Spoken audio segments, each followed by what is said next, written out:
LLP act मुझे लगता है सबसे इजी एक्ट है और क्वाइट स्कोरिंग है। एग्जाम में इससे एक क्वेश्चन गारंटीड आएगा। ठीक है, देखो जब आप नॉलेज के लिए पढ़ते हो तो ये सब चीजें पढ़ना ठीक है कि ये सब चीजें हम पढ़ रहे हैं, नॉलेज के लिए हमें जानना जरूरी है। बट जब बात एग्जाम पॉइंट ऑफ व्यू से हो तो अभी ये सब चीजें जरूरी नहीं है सर। ठीक है, अभी एग्जाम पॉइंट ऑफ व्यू से हमें ये देखना है सर कि क्या क्वेश्चन आ सकता है। तो एलएलपी वर्ड का मतलब सर हमें पता है लिमिटेड लाइबिलिटी पार्टनरशिप। ये कैसे बनी सर? पार्टनरशिप के कुछ अच्छे फीचर्स उठाए, प्राइवेट कंपनी के अच्छे फीचर्स उठाए, दोनों को मिलाए तो बन गई एलएलपी। सिंपल सर, एलएलपी एक नया फॉर्म ऑफ बिजनेस है सर। ठीक है, बहुत नया है सर।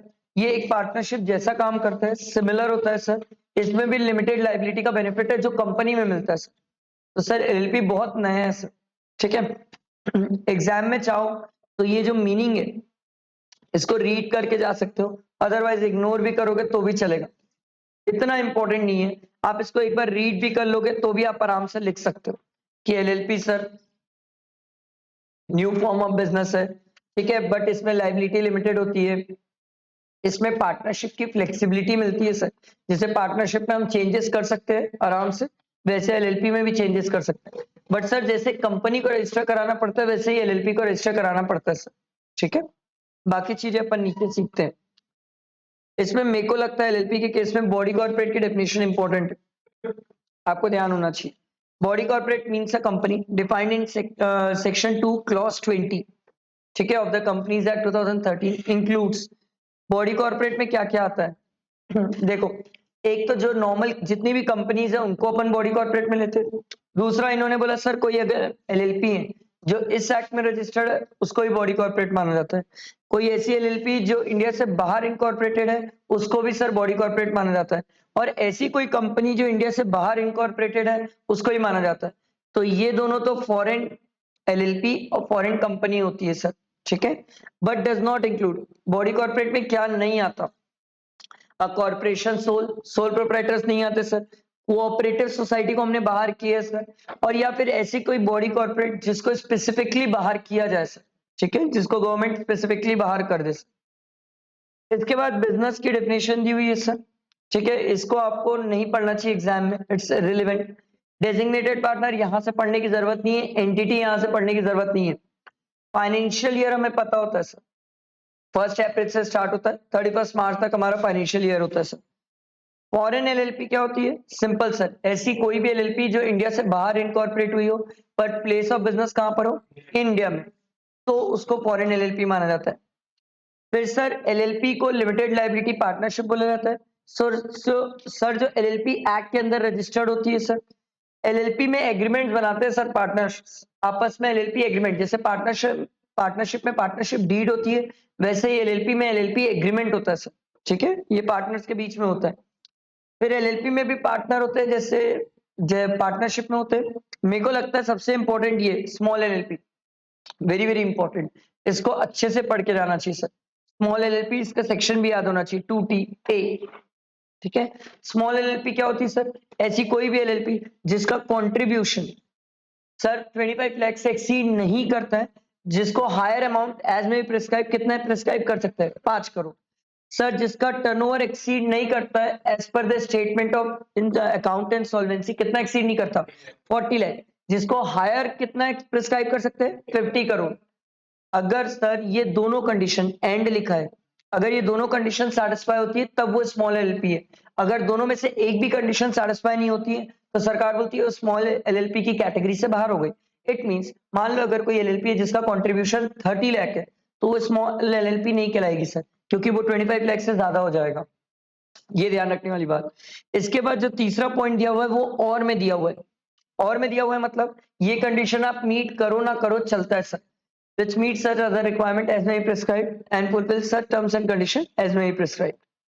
ठीक है, इसके बाद sir LLP act partnership act के ऊपर एप्लीकेबल नहीं होता और पार्टनरशिप एक्ट एलएलपी के ऊपर एप्लीकेबल नहीं होता।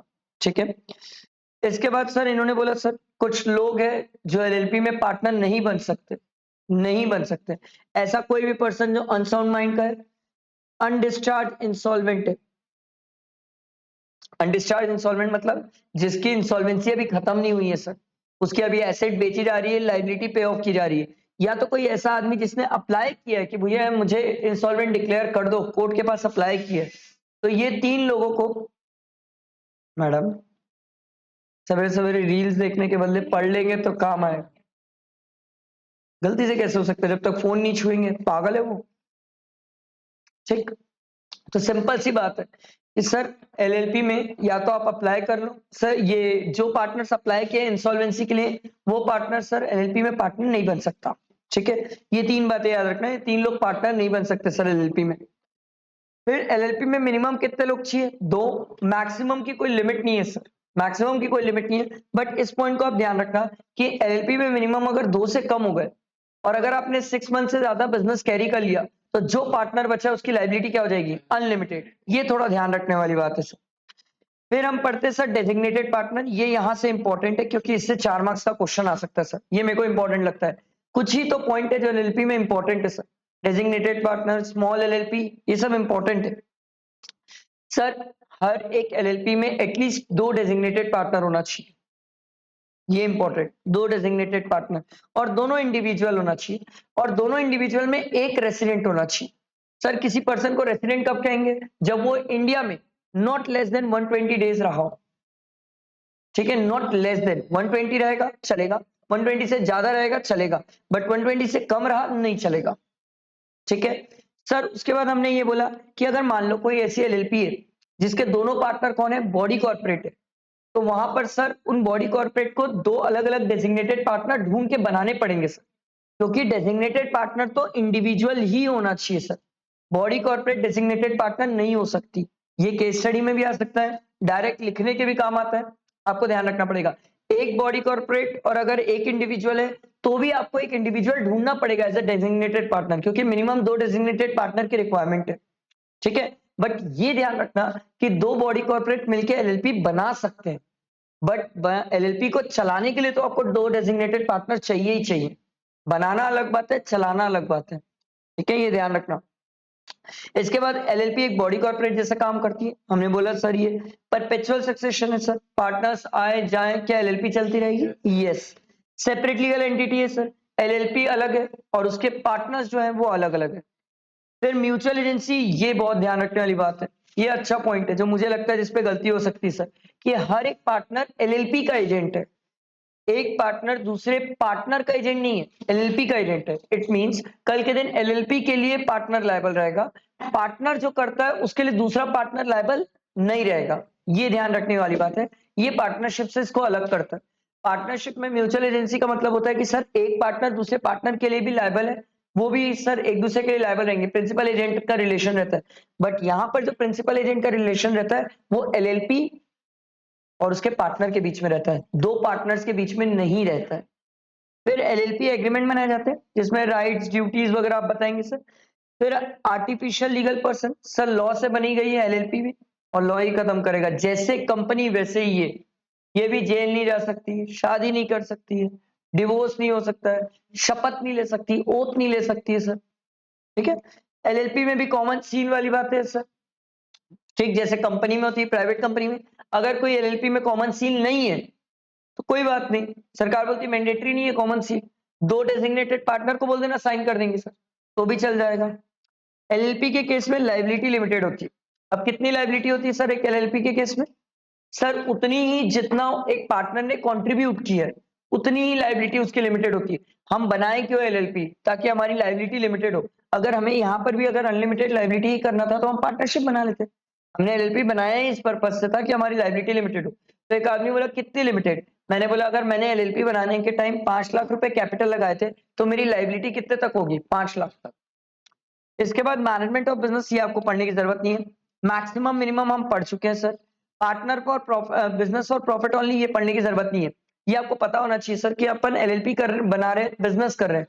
सर आप एलएलपी चैरिटेबल पर्पस के लिए नहीं बना सकते, ये इन्वेस्टिगेशन पढ़ने की जरूरत नहीं है, ये सब पढ़ने की जरूरत नहीं है। फॉरेन एलएलपी क्या होती है?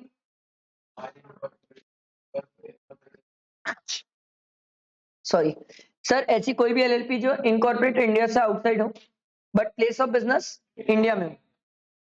फिर एडवांटेज ऑफ एलएलपी, अगर कभी जिंदगी में एकदम ही इजी क्वेश्चन आने की बात हुई तो यहां से आता है, एकदम इजी।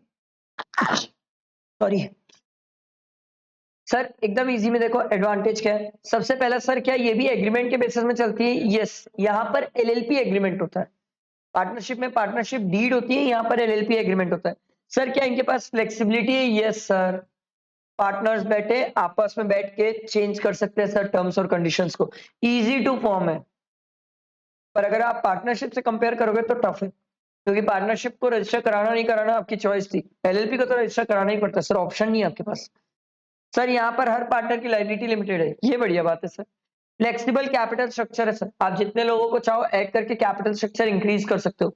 इजी टू डिसॉल्व, आप चाहो तो छोड़ के चले जाओ तो भी एलएलपी चलती रहेगी सर, और चाहो तो डिसॉल्व भी कर सकते हो एलएलपी, आप ही का तो एग्रीमेंट है सर। देखो,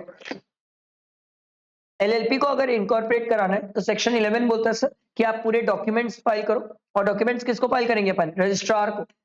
ठीक है, रजिस्ट्रार चेक करेगा कि आपने सब इनकॉर्पोरेशन के डॉक्यूमेंट्स प्रॉपर फाइल किए हैं कि नहीं सर। नेम, एड्रेस, आप क्या बिजनेस करने वाले हो, कौन कौन पर्सन आपके पार्टनर है, कौन कौन डेजिग्नेटेड पार्टनर है, क्या काम करने वाली बातें हैं एलएलपी की, ये सब डिटेल्स हम फाइल करते हैं सर। किसको? रजिस्ट्रार को। सर, रजिस्ट्रार को आप ये पूरी डिटेल्स दोगे, और अगर उसे लगा कि नहीं आपने सही चीजें की है, सब चीज सही है, तो वो आपको रजिस्ट्रेशन सर्टिफिकेट दे देगा। जैसे ही रजिस्ट्रेशन सर्टिफिकेट देगा, आपकी एलएलपी लीगल एक्सिस्टेंस में आ जाएगी। पर अगर आपने इंफॉर्मेशन गलत दी, ये जानबूझ के कोई बात छुपाई सर, या कोई चीज गलत बोली, तो उस केस में सर आपको इम्प्रिजमेंट भी हो सकती है और फाइन भी ले सकते हैं आपसे। ठीक है, incorporation by registration, sir simple सी बात है, अगर आपने पूरे डॉक्यूमेंट्स वगैरह सब चीजें सही दी रजिस्ट्रार को, तो रजिस्ट्रार क्या करेगा? विद इन 14 डेज आपको रजिस्टर करेगा, और रजिस्ट्रेशन करने के बाद क्या देगा? सर्टिफिकेट कि सर आपकी एलएलपी रजिस्टर हो गई है सर। ठीक है, उसके बाद registered office of the LLP. Sir, हमें रजिस्टर्ड ऑफिस एलएलपी की बताने की जरूरत क्यों है? सर, इसलिए आप रजिस्टर्ड ऑफिस बताओगे तब तो लोग आपसे कम्युनिकेट करेंगे सर। जब तक रजिस्टर्ड ऑफिस पता नहीं होगी, कम्युनिकेट नहीं किया जा सकता। गवर्नमेंट कभी भी आपके रजिस्टर्ड ऑफिस पे कम्युनिकेट करेगी, कोई भी ऑफिस में ही, रजिस्टर्ड ऑफिस में ही आपके पास चिट्ठी आएगी सर। याद रखना, हमें रजिस्टर्ड ऑफिस बताना जरूरी है। जैसे कंपनी में हम बताते हैं, मेमोरेंडम में बताते हैं ना सर, डोमिसाइल क्लॉज या सिचुएशन क्लॉज, जहां पर हम ये बताते हैं कि हमारा रजिस्टर्ड ऑफिस कहाँ है। एलएलपी में भी बताना पड़ता है सर कि आपका रजिस्टर्ड ऑफिस कहाँ है सर, क्योंकि वहीं से आपसे कम्युनिकेशन होगा सर। ठीक है, इसके बाद ये आप इफेक्ट ऑफ रजिस्ट्रेशन, ये आप याद रखेंगे सर, दिस इज इंपॉर्टेंट, ये एग्जाम में आता है। Effect of registration, sir registration करने का फायदा क्या है सर? एलएलपी रजिस्टर्ड है तो वो किसी के ऊपर भी केस कर सकती है, कोई उसके ऊपर केस कर सकता है, स्यू कर सकती है, बीइंग स्यूड, कोई उसके ऊपर भी केस कर सकता है। सर, एलएलपी अपने नाम पे प्रॉपर्टी खरीद सकती है, बेच सकती है, लोन ले सकती है, लोन रीपे कर सकती है। एलएलपी हर एक काम कर सकती है जो एक आम आदमी कर सकता है। Sir, LLP common seal use करती है, बट अगर कॉमन सील ना हो तो दो डेजिग्नेटेड पार्टनर से भी काम चल जाएगा सर।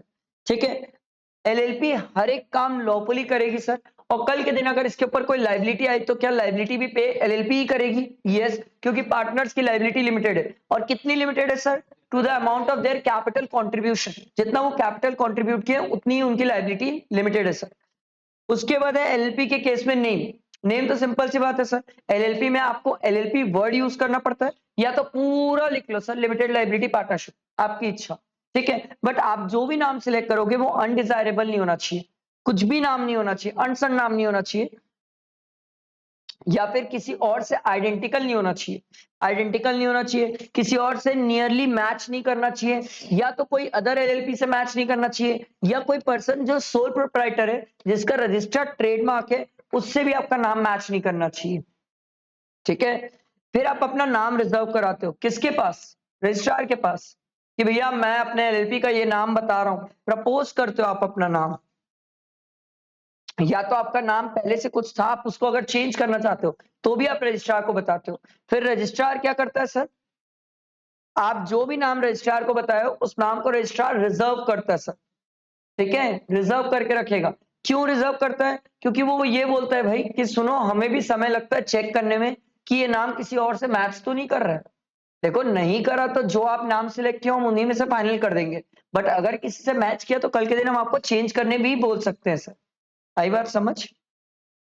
ठीक, तो सर अगर इन केस आपका नाम किसी से मैच कर गया, दूसरे एलएलपी से मैच कर गया, या किसी रजिस्टर्ड ट्रेडमार्क से मैच कर गया, तो गवर्नमेंट आपको बोलेगी सर हम आपको समय दे रहे हैं सर, आप चेंज करिए अपना नाम। और गवर्नमेंट को ये आपको बोलने के लिए कितना टाइम है गवर्नमेंट के पास? 3 महीने। 3 महीने। उसके बाद गवर्नमेंट आपको बोलेगी सर नाम वगैरह चेंज करिए आप। आपको नाम चेंज करने कितने दिन के अंदर बोलेगी? 15 डेज। आपको नया नाम लाना है सर 15 दिन के अंदर। और जैसे ही आप नया नाम 15 दिन के अंदर बताओगे, किसको? रजिस्ट्रार को। रजिस्ट्रार आपको नया सर्टिफिकेट इशू करेगा कितने दिन के अंदर? 30 दिन के अंदर। ठीक है, फ्रेश रजिस्ट्रेशन सर्टिफिकेट इशू करेगा सर आपको 30 डेज के अंदर। ये ध्यान रखना सर। आई बात समझ? बैठा दिमाग में? उनके पास 3 महीने का समय है गवर्नमेंट के पास, ये 3 महीने में आपको बोल सकती है, क्योंकि गवर्नमेंट एक दिन में ये काम नहीं कर पाएगी sir, it takes time. Government 3 महीने में आपको बोलेगी, 15 दिन में आप गवर्नमेंट को नाम बताओगे, 30 दिन में वो नया आरसी आपको दे देंगे, रजिस्ट्रेशन सर्टिफिकेट दे देंगे कि भैया लो आपका नाम बदल गया, अब नए नाम से आप एलएलपी में काम करोगे। फिर हमने बोला sir difference between LLP and partnership form. कुछ डिफरेंस है सर दोनों में। एलएलपी जो चलती है सर वो एलएलपी एक्ट 2008 से चलती है, पार्टनरशिप 1932। सर एलएलपी एक बॉडी कॉर्पोरेट है, पार्टनरशिप कभी बॉडी कॉर्पोरेट नहीं होती है सर। एलएलपी की अपनी सेपरेट लीगल एंटिटी है सर, वो अपने नाम से काम कर सकती है। पार्टनरशिप में ऐसा कुछ नहीं होता सर, पार्टनरशिप फॉर्म और पार्टनर्स एक ही होते हैं। अगला, एलएलपी को कैसे बनाया जाता है सर? लॉ से बनाया जाता है। पार्टनरशिप तो सर एक एग्रीमेंट है आपस में, पार्टनरशिप डीड बनाए एग्रीमेंट हो जाता है सर। रजिस्ट्रेशन एलएलपी कंपलसरी है सर, बिना रजिस्ट्रेशन के नहीं हो सकता, क्योंकि ये बॉडी कॉर्पोरेट है। पार्टनरशिप आपको रजिस्टर कराना है कराओ, नहीं कराना है मत करो, आपकी इच्छा। सर नेम, सर एलएलपी में एलएलपी लिखना पड़ता है नाम, या पूरा लिखो या शॉर्ट लिखो। पार्टनरशिप में ऐसा कुछ मेंशन नहीं है, ऐसा कुछ मेंशन नहीं है, वो जनरली हमें नाम देख के समझ आता है कि ये पार्टनरशिप है कि नहीं है। अगला लाइबिलिटी, सर एलएलपी में हमारी लाइबिलिटी कितनी है? जितना हम कंट्रीब्यूट करते हैं, बट पार्टनरशिप में अनलिमिटेड है। फिर हम बोलते हैं सर एलएलपी और एलएलसी। एलएलसी वर्ड का मतलब होता है sir companies, limited liability companies. Sir companies की बातें हो रही है। तो सर एलएलपी और एलएलसी में क्या डिफरेंस है? एलएलपी बनती है एलएलपी एक्ट से, कंपनीज बनती है कंपनीज एक्ट 2013 से। सर मेंबर्स, एलएलपी में मिनिमम कितने? 2, मैक्सिमम कोई लिमिट ही नहीं है, पर डेजिग्नेटेड कितने? 2। ठीक है। उसके बाद एलएलसी कंपनी के केस में सर डिपेंड करता है कौन से टाइप की कंपनी है। अगर प्राइवेट कंपनी है तो मिनिमम 2, मैक्सिमम 200। पब्लिक कंपनी है तो मिनिमम 7, मैक्सिमम की कोई लिमिट ही नहीं है, वो तो चेक करना पड़ेगा सर। नेम, ठीक है। सर एलएलपी में हम लिमिटेड लाइबिलिटी पार्टनरशिप आखिरी में जोड़ते हैं, और कंपनी में डिपेंड करता है, प्राइवेट कंपनी है तो प्राइवेट लिमिटेड, और अगर पब्लिक कंपनी है तो लिमिटेड। नंबर ऑफ मेंबर्स ये हमने अभी देखा सर। लाइबिलिटी एलएलपी के केस में सर जितना हमने कैपिटल कंट्रीब्यूट किया है उतने ही लायबल है। सर कंपनी के केस में हमें देखना पड़ेगा कौन से टाइप की कंपनी है। कंपनी लिमिटेड बाय शेयर होगी तो unpaid amount, company limited by guarantee होगी तो जितने की हमने गारंटी दी है उतने के अमाउंट के लिए हम लायबल रहेंगे sir. Sir number of directors या डेजिग्नेटेड पार्टनर, एलएलपी के केस में 2 डेजिग्नेटेड पार्टनर, और सर कंपनी के केस में अगर प्राइवेट कंपनी है तो 2 डायरेक्टर, पब्लिक कंपनी है तो 3 डायरेक्टर मिनिमम। ठीक है, आया समझ? ये एलएलपी के सेक्शंस की लिस्ट है। मुझसे पूछोगे तो इसमें आप ये स्मॉल एलएलपी पढ़ लो अच्छे से। ठीक है, सेक्शन के लिए बता रहा हूँ, सेक्शन कौन सा याद रखना चाहिए जो मेरे को लगता है एग्जाम में इंपॉर्टेंट है। डेजिग्नेटेड पार्टनर याद रखना चाहिए, और बस ये 2 ही सेक्शन आप अच्छे से याद रखो, ये 2 सेक्शन इंपॉर्टेंट है। और अगर तीसरा इन केस अगर कुछ हुआ पूछने लायक तो ये सेक्शन, बाकी तो कोई सेक्शन आपको इतना इंपॉर्टेंट नहीं है सर, कोई इतना ज्यादा इंपॉर्टेंट सेक्शंस नहीं है। ठीक है, समझ आया? चल ये एलएलपी हमारा इतना ही था, ये खत्म हुआ।